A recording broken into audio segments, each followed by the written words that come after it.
Philip II of Macedon was a master strategist who turned a small, vulnerable kingdom into a dominant empire. His military genius not only reshaped Macedon, but also laid the groundwork for his son, Alexander the Great. When Philip ascended the throne in 359 BCE, Macedonia was on the brink of collapse. His first task was to reform the army. He increased the number of professional soldiers, reorganizing them into a formidable force. The core of his army became the Macedonian phalanx, equipped with the sarissa, a spear almost 18 feet long. At this point, Philip's army was around 10,000 strong, but he quickly grew its size as his campaigns progressed. In 358 BCE, Philip turned his attention to the Illyrians, who had an army of about 10,000 warriors under King Bardylus. Philip, with an army of 14,000, employed the phalanx in a decisive battle. The Macedonians inflicted a crushing defeat on the Illyrians, killing around 7,000 of their troops and forcing the survivors to retreat. This victory secured Macedon's western borders and brought the Illyrian tribes under Philip's control. The capture of Amphipolis in 357 BCE was a strategic masterstroke. Philip's army, numbering around 15,000, faced a smaller garrison of 2,000 defenders. The city was taken swiftly, and its wealth, particularly the gold mines nearby, significantly boosted Macedon's economy. This allowed Philip to finance further military campaigns and strengthen his grip on the region.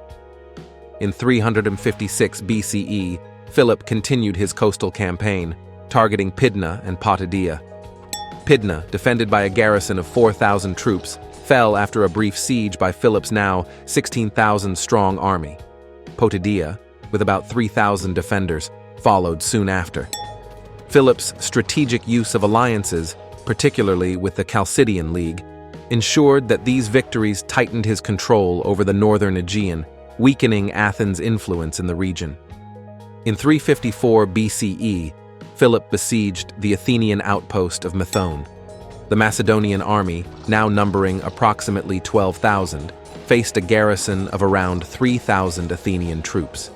The siege lasted a year, with Philip's forces using their newly developed siege equipment to breach the city's defenses.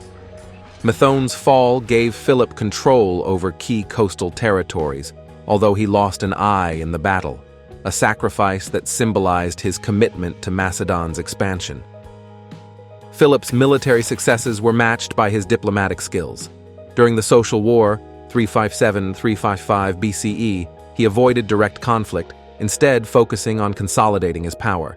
By 352 BCE, his army had grown to 20,000, with elite cavalry units numbering around 3,000.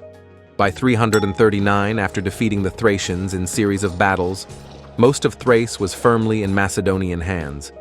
The Battle of Chaeronea in 338 BCE was a turning point in Macedonian history. Philip's army, now a formidable force of 30,000 infantry and 2,000 cavalry, faced a coalition of Greek city-states, including Athens and Thebes, who fielded a similar number of troops. The battle was fiercely contested, but the superior training and discipline of the Macedonian phalanx, along with a decisive cavalry charge led by Philip's son Alexander, crushed the Greek forces. The victory at Chaeronea cemented Macedonian dominance over Greece and paved the way for Philip's future ambitions. In 336 BCE, as Philip prepared to launch a campaign against Persia, he was assassinated during his daughter's wedding.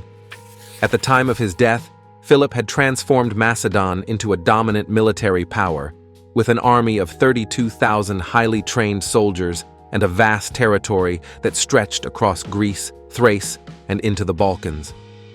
His legacy was a kingdom poised for greatness, a legacy his son Alexander would soon take to unimaginable heights.